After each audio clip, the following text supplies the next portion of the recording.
Olá, hoje eu tenho uma pergunta para te fazer. Você suporta o choro e a frustração do seu filho? Sabe a diferença entre trauma e frustração? Por que muitos profissionais hoje, ou você aí no teu cotidiano, dizem: olha, não diz isso para o seu filho que você vai traumatizá-lo. Olha, não faz isso que você pode traumatizar. Ou então você leva na brincadeira: ah, não vou fazer mais isso porque os profissionais estão dizendo que traumatiza. Mas, apesar desse contexto do trauma, algumas pessoas acreditam que sim, outras que não, outras acreditam que criança não é de vidro, não vai quebrar. Eu vou te trazer uma forma de perceber a conexão entre trauma e frustração. Frustração é aquilo que nós sentimos.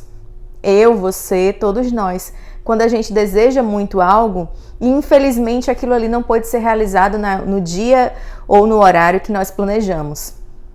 Isso muitas vezes traz insatisfação, chateação, e se isso tem um tempo para passar, a gente para refletir, digere isso um pouquinho e depois passa, o nome disso é frustração. Com a sua criança também. Só que criança tem um choro, e o choro ele ativa você. Pode ser que seu filho esteja frustrado. Mas como, Adriana? Ele queria muito um brinquedo, você levou ele ao shopping para passear e o combinado foi que naquele dia era só passear. Mas ele quer, porque quer um brinquedo. E não foi combinado. Tudo bem, ele está frustrado. E a forma que muitas crianças entendem de expressar isso é chorando.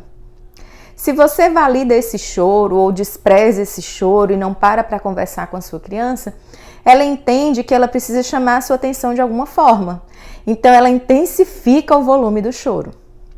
E digamos que você grite, brigue, castigue o seu filho por conta disso. Pode ser traumatizante? Pode. Depende da forma com que seu filho vai armazenar essa experiência. Pode ser só uma frustração? Pode. Como?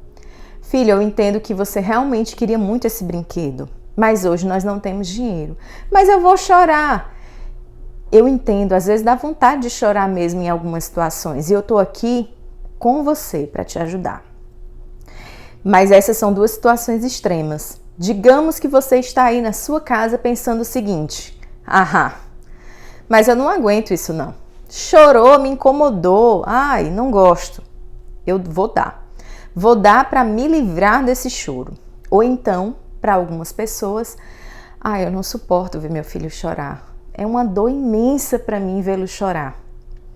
O que está acontecendo, gente? Um conflito imenso em torno do trauma e da frustração.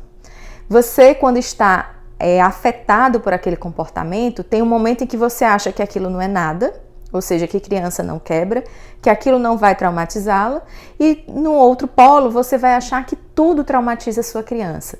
O que vai definir esses dois comportamentos distintos de pais, ou o seu aí, com uma criança? Vai dizer como você percebe essa dor. Digamos que essa criança, você prometeu que nunca ia frustrá-la, ou você imagina que a dor é muito grande. Será que você, como criança, também aguentava ser frustrado?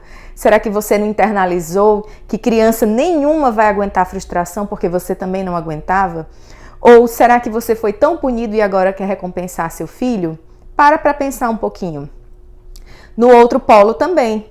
Quando você talvez teve experiências de vida em que pessoas ignoraram aquilo que você sentia. Deixa pra lá. Ele é criança, ele tem que aprender. Criança não tem voz. Deixa isso para lá. Então, a experiência pode nos ajudar a entender o trauma. Às vezes o trauma não é da sua criança, é seu. Você experimentou lá no passado ou de alguma forma junto com a sua criança. E aí quando você vê aquela pessoa tão importante para você chorando, você fica, poxa, será que ela suporta esse sentimento e esse não que eu estou dando para ela? Ou será que eu tenho que acolher? Ou será que eu acabo dando porque eu estou irritado? Percebeu como não é tão fácil assim o limite entre frustração e trauma? Esse é um conceito bem diferente. A única coisa que você tem que guardar é que frustração ela tem um momento para passar. O trauma não, ele fica arquivado, guardado, e sempre que a criança expressa é com muita dor. Mas, além disso, você tem que observar de quem é a dificuldade.